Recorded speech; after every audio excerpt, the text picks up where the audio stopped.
Hello' everyone. আজি ৰাতিপুৱা দেখিছেনে বতৰটো ধুনীয়াই বাৰু। যিহেতু আজি বিশ্বকৰ্মা পূজা, সেইটো কাৰণে ৰাতিপুৱা অকণ সোনকালে উঠিলোঁ। উঠি পাই নিজৰ কামখিনি কৰি ল'লোঁ।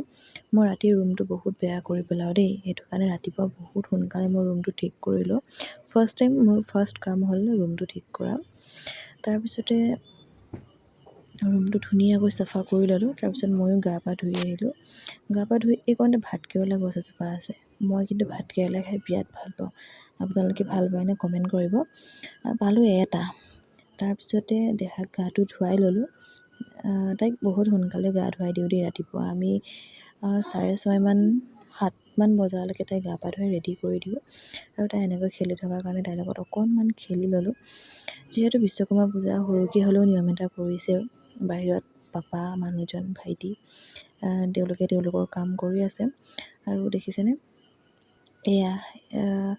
এইবছৰ ইমান ডাঙৰকৈ পতা নহ'লে, এনেই সৰুকৈ নিয়মটো কৰিছোঁ। যদি ভগৱানে আশীৰ্বাদ কৰে অহা বছৰ ডাঙৰকৈ পাতিম বুলি ভাবিছোঁ।